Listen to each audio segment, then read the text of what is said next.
Hey, how you doing? It's me, Merrick D'Amato, and it's that time again. It's time for another film swap. That's where Tommy Knocker, the horror guy, over on his channel, and myself, we exchange movies and get the other person to watch them. Gotten some real gems and some real stinkers from Tommy Knocker over the past year we've been doing this. And today I have something I've heard a lot about. Was going to be a Mindbreakers actually. Um, but it turns out I'm going to be watching it for this show. It's called Deadly Blessing from 1981. It's got 5.5 out of 10. It's rated R because most of these tend to be rated R. After her husband dies under mysterious circumstances, a widow becomes increasingly paranoid of the neighboring religious community that may have diabolical plans for her. This looks pretty cool. I've seen about posts about it in the horror group I'm a member of on Facebook.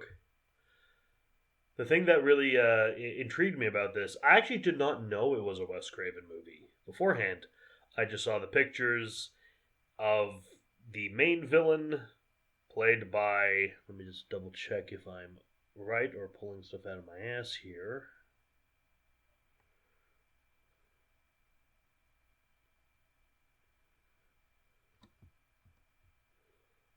Well, it has Sharon Stone, but whatever. But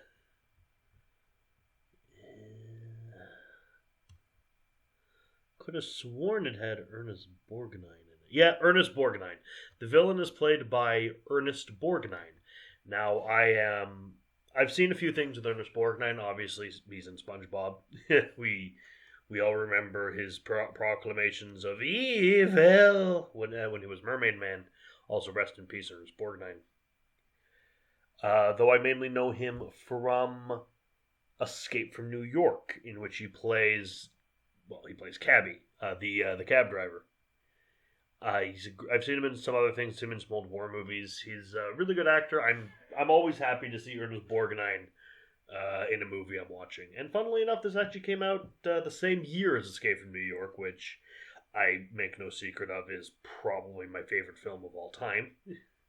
So I'm excited. I've never seen this before, so let's go.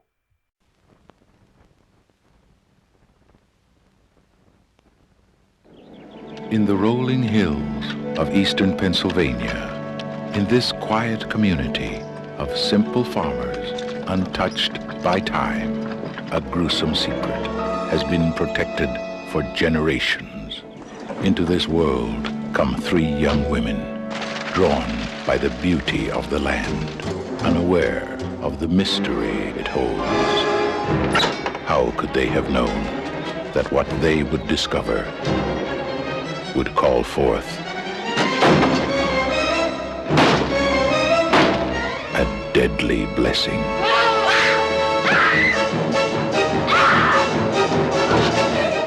Your laws cannot crush the incubus. Ours can. There are three of us. We'll manage. We shall make it impossible for the incubus to rest comfortably in your soul. If thine hand offends thee, then in God's name, cut it off.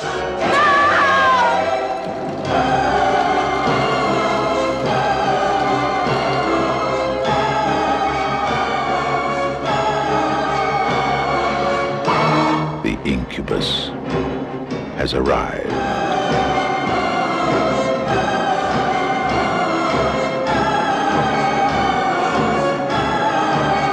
Those who will not believe.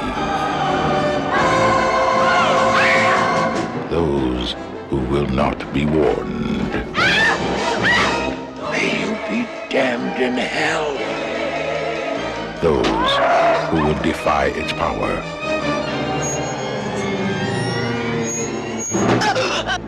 Become its prey. It's him! The chilling story of terror and suspense. Deadly Blessing.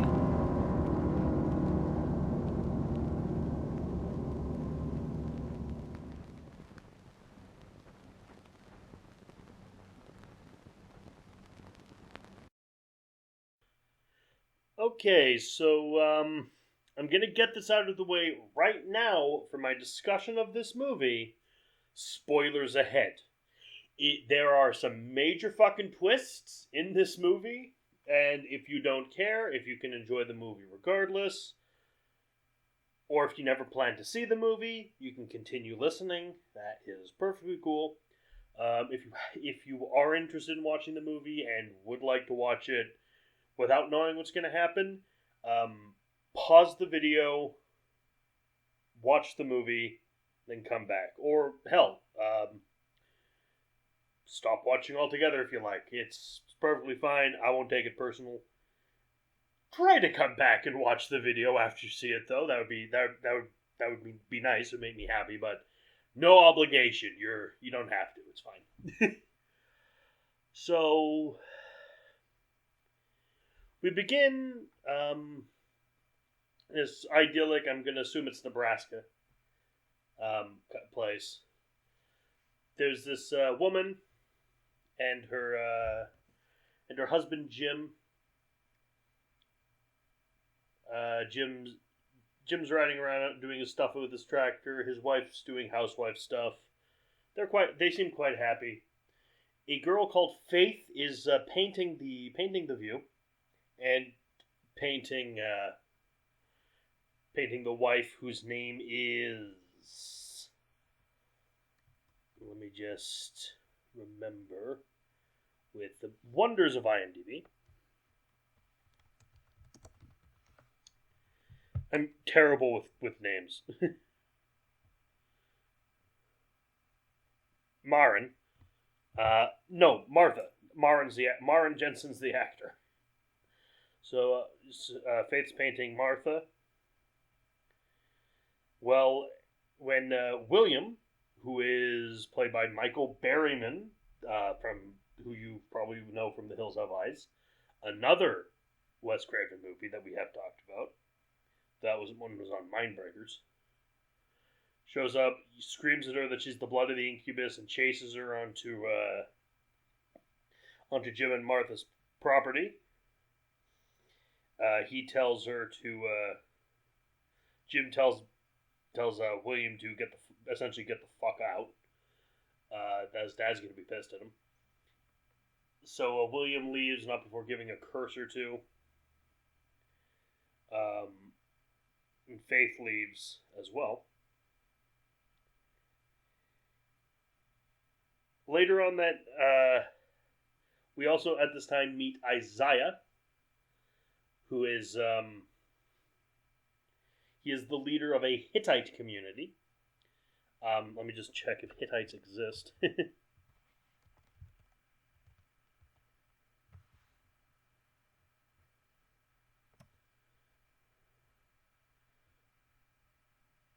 It doesn't seem so. Seems like they were an Egyptian.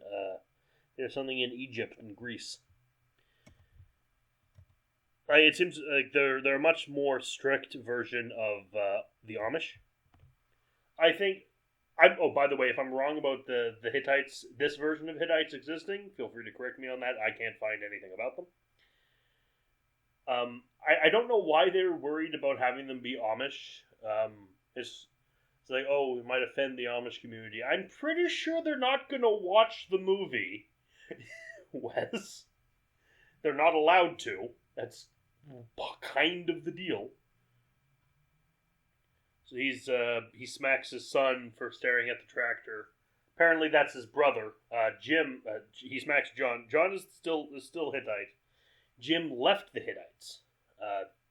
We learn that later, but it's important to get all this in understood. Later that night, after Jim finds some graffiti, definitely painted by William, says incubus at his work table. Later that night, he thinks he hears something when he's sleeping. We do get like some point of view shots of the house to imply someone is in the house. He goes to the barn to check, and is crushed to death by his own tractor. They bury him, obviously. They bury Jim. The Hittites show up to quote unquote pay their respects, but they don't actually come to the funeral itself. Faith's mother and Martha become friends. Martha is pregnant, by the way, because she was asked earlier by Louisa. I think Louisa's the Faith's mother, but Jim asked Louisa earlier if she would mind midwifing for Martha, because Martha's going to give birth in the spring. So from here, it's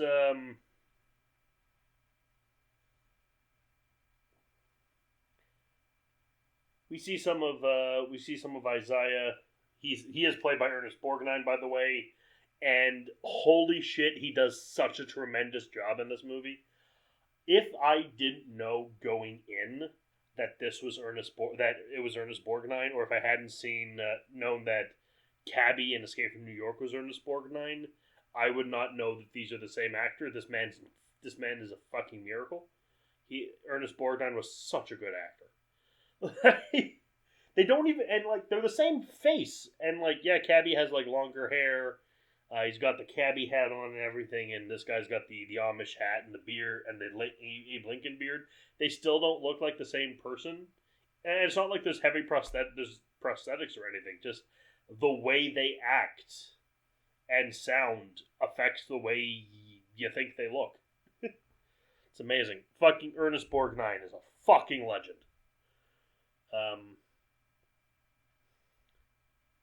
But Michael Berryman and a lot of the other boys, because apparently he's supposed to be a young but big kid, they dare each other to break into the barn, Jim's barn, and look around.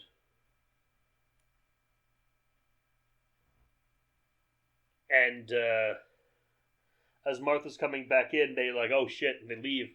And Michael Berryman loses a shoe, but gets away anyway, because he gets stuck in the in the hatch out. Isaiah shows up and offers to buy. It says, "Hey, Jim would want his people to have this land. So you excommunicated him. I don't think he'd want you to have much of anything. We're not asking you to give us the land. We're asking you to sell us the. We're offering good. We're willing to offer a good price. Just we want this land back, because he had given it to Jim before. Whole family thing. Watch the movie.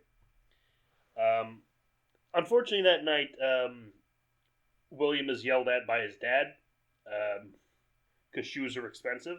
So he has to search all night and find the shoe. He does find the shoe.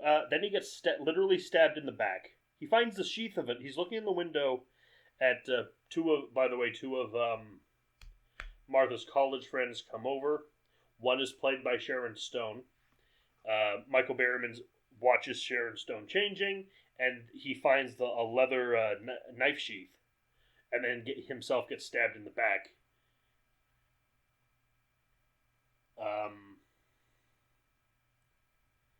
He's found hanging in the barn. The Sharon Stone character has visions of shit, like visions of death, trying to get her, all sorts of stuff, and throws hysterics. She is surprisingly, for having her name like front and center on the fucking poster, Sharon Stone's character has almost nothing to do with the plot. It's kind of weird. Her visions have nothing to do with anything either. It's kind of amazing. But they find William's corpse in the barn. So the sheriff's called. William's father is like, I know who killed him. It was you people killed him. And Ernest Borgnine is like, we will get our own vengeance for this. We are not holden to your law. We do not trust your laws. So it's kind of a threat that they think Martha killed him, and they're planning to kill Martha. later, Isaiah is giving this whole sermon. Finds one of the kids that dared William to go in the barn and beats his hands. John is over the course of this. He's meant to marry his cousin Melissa. Yes, this does that kind of thing. I think that's something the Hittites do. This fictional religion, but he's falling in love with Vicky. Wait, is it Vicky or? Yeah, Vicky. He's attracted to Vicky. They do eventually go on a date. That's a whole other thing. Again, where was I? Oh, yeah. As the service is going on, Martha goes to take a bath, and we get the between the legs shot. When from the bathtubs that will later be used in Nightmare on Elm Street. When Heather Langenkamp is in the bathtub, and you see the Freddy glove come up. There's no Freddy glove, obviously. That would be weird in this movie. But she's her head's to the side. It's from the angle between the legs to either side. It's actually really cool to see where some of these shots started that would be famous elsewhere. It's kind of cool. And then a black snake is put in the bathtub. She does not get bitten. She avoids the snake, kills it with a fire poker. She believes it's the Hittites who are doing this.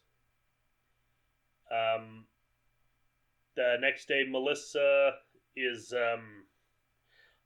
and John are at the general store. She's looking at wedding dresses. He goes and chats up Vicky. Melissa sees him. She runs off. He follows her.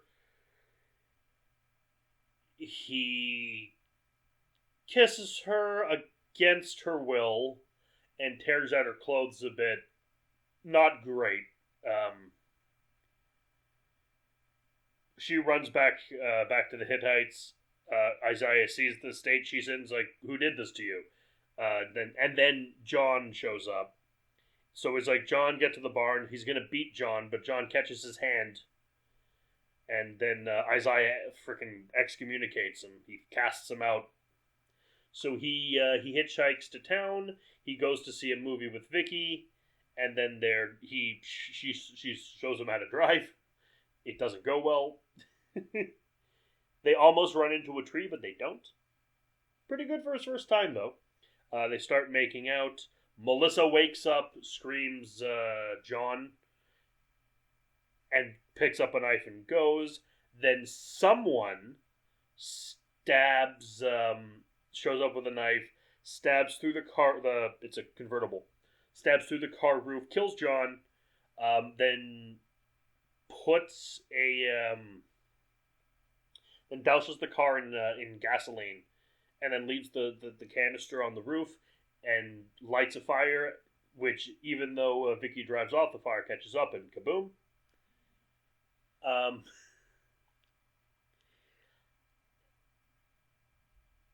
Then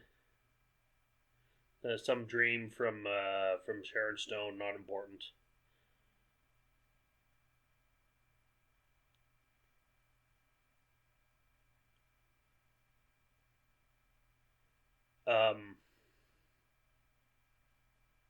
Then we get a lot of stuff from Louisa about how she hates men and boys because of how badly her husband treated her.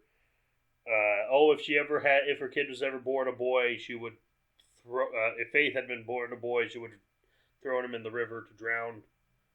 Said in a way they're like, she's joking. Later that night, Martha finds screws in her garden. I thought there was supposed to be evidence of sabotaging the tractor, but she then digs up a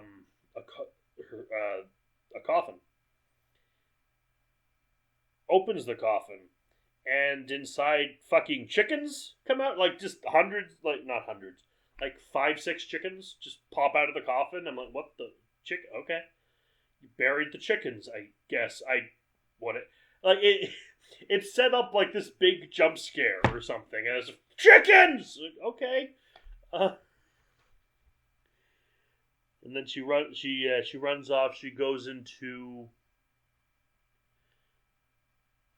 She ends up in Faith's barn. Her painting workshop. And one of the paintings is it's disturbingly of her in a slightly Tim Burton style, with a husband who has no face. During this time she has bought a gun, by the way, a pistol, revolver. And then she finds her the picture stolen. And then she turns around and there is Jim's corpse strung up. And it's revealed that Faith is the murderer. Surprisingly, I was surprised. This is the spoiler I was talking about. Faith is the murderer, and that she's in love with Martha, and that she is a he. Yes, it would seem that this movie pulled a sleepaway camp. Oh, let me just shoot. A good 2 years before sleepaway camp. And it doesn't end there, unlike sleepaway camp. Because it turns out that Louisa really hated boys and raised her boy as a girl. So both of them are now after Louisa and Faith are now after Martha. Louisa has a shotgun. Faith comes through the window and is promptly shot dead by Martha. But Louisa comes in with a shotgun. Martha's out of bullets. And who should save the day but fucking Melissa? Stabs her in the chest. Stabs her in the back. Chest? Stabs her. She dies. And then the Amish show up like the incubus is dead. Ernest Borgnine consoles Melissa.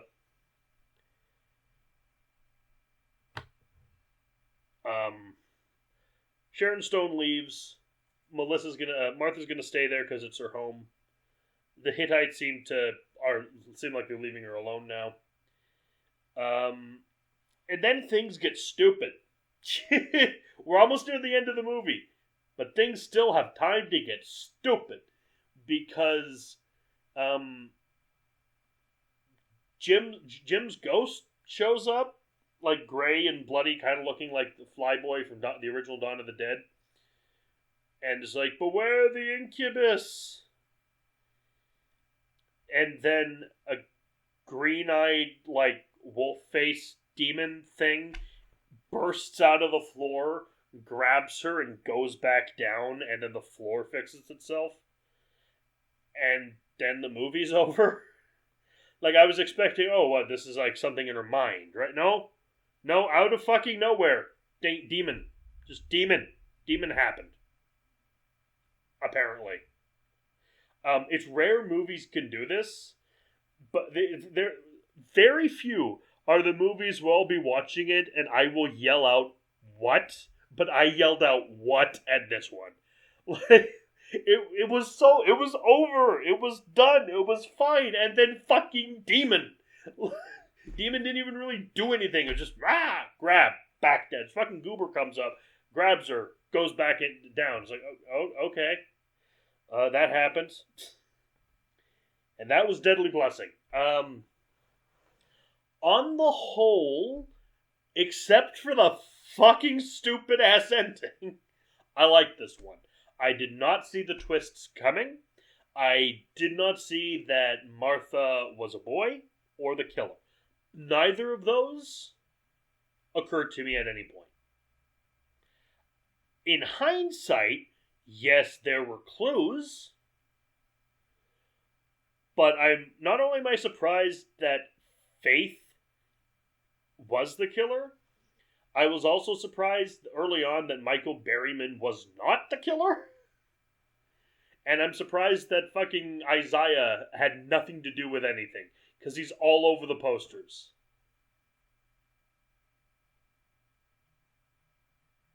Like, by the way, the trailer, have not seen. I have not seen the trailer, I just downloaded it to put in the video. I don't watch trailers before watching movies. It's a principle of mine.